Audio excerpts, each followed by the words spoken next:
Hi there. Uh, Here I'm again with episode 11 of relationships, and today's topic is our virtual world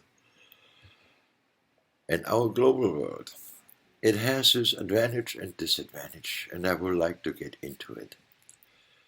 Since we can reach globally people over social media, it is not very uncommon that people meet in different parts of the country and even of the world and connect with each other. There's nothing wrong with it. But it has also a little danger. We get attached to people we never met. We get attached to photos. We get attached to words we send each other in the real world. And we become emotionally involved. Nothing wrong with all of that. But still, there is a reality missing, the everyday life.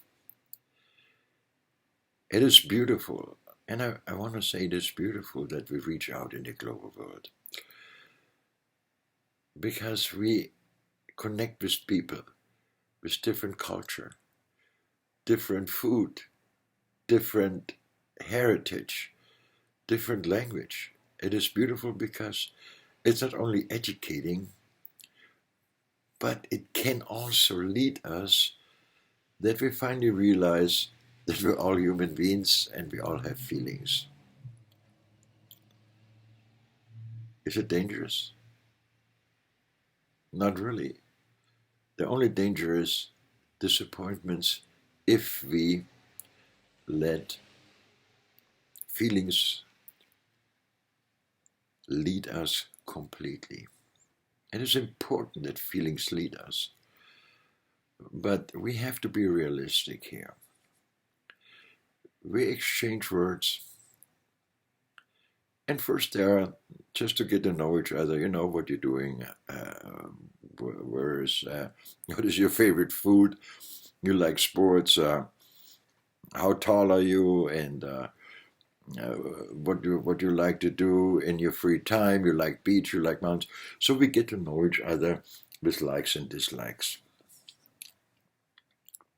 Actually, a very beautiful thing.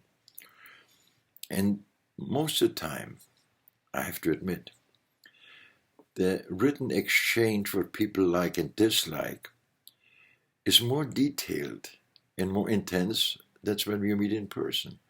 Because in person you start looking at each other and checking each other out. And here you do it by texting, by message, by email, whatever way of communication you choose. And sometimes when you're a little bit longer in, you do it even in FaceTime. And that is the first reality check. And a good one. Because that's how you see when the person talks, how you hear when the person talks, and you can see how the vibrations are from one to another. You can see if the chemistry stays the same, increases, or decreases. And I don't talk about the misunderstandings about different dialects or different languages where English is the second or even the third language. No, I talk about the general impression we have. We see somebody the first time talking to us. And here we have to ask ourselves, we have a virtual relationship. What does it mean?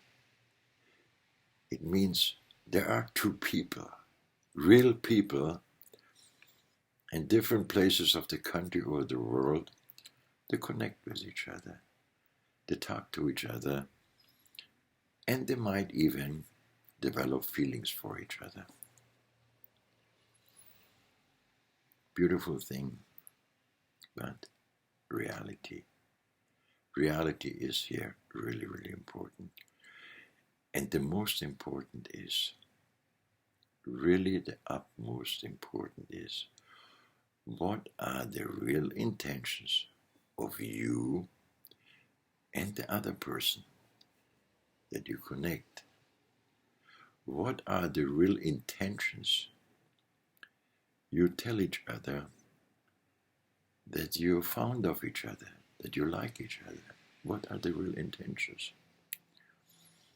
Because you still have to consider there is, in the virtual world most of the time, a huge distance in miles between you. Huge. So the possibility that you guys meet is not so big.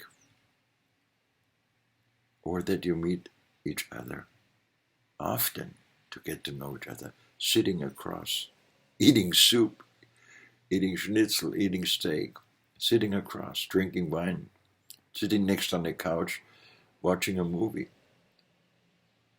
That opportunity is not there in the virtual world, which is not so bad, because when you talk to each other, you focus really on details you can exchange by words. And you can also detect when you talk to each other on the phone, on FaceTime, on Skype, on Zoom, whatever you choose. When you go through different emotions, you see the face, you see the reaction, you even might detect some body language. And when you talk, you hear the voice. And no matter what the words are, the tone of voice will tell you a lot about the sincereness of the words. Yes, on the tone of the words, you can say how sincere they are. When somebody says, I really like you, or somebody says, I really like you.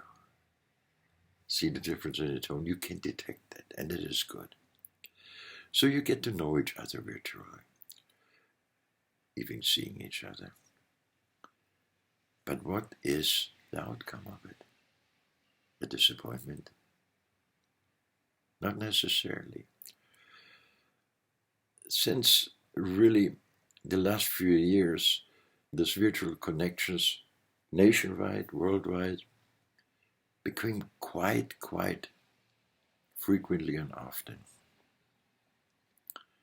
And there's nothing wrong with it. I will always say that again. But important is the why and the how and the when. There's questions to be asked.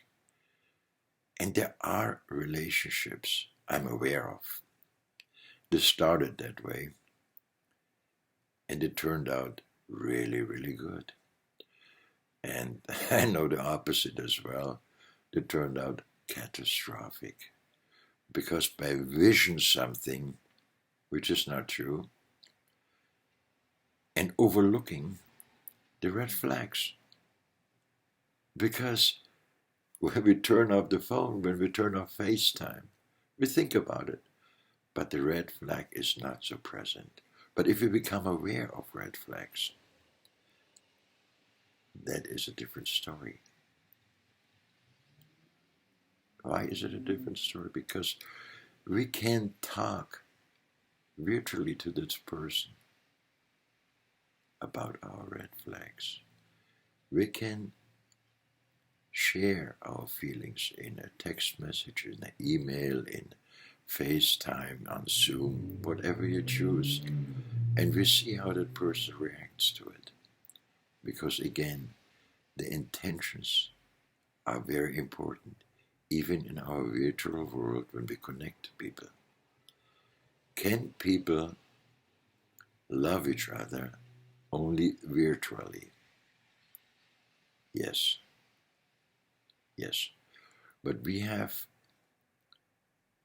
to make a difference here between love developing and just being affectionate because something is different, something triggers us very pleasant, and it might be gone in 2-3 months. It might be the accent of a person. It might be the laugh of a person when we are on FaceTime. Something which really gets us, but it still is virtual. So get to know each other when you do the virtual. Don't hesitate. Do not hesitate to ask uncomfortable questions, because they are real and they're real life. So in this global and virtual world, don't be afraid of connecting with people over the country and the world. But don't get drawn into something which can end up in a big disappointment. And I don't want you to have a disappointment. And I will continue another episode of virtual relationships very soon. And I hope you subscribe, because it is free to my channel. You share my videos with people you think they might like to know that too, and you like it. And I see you soon again.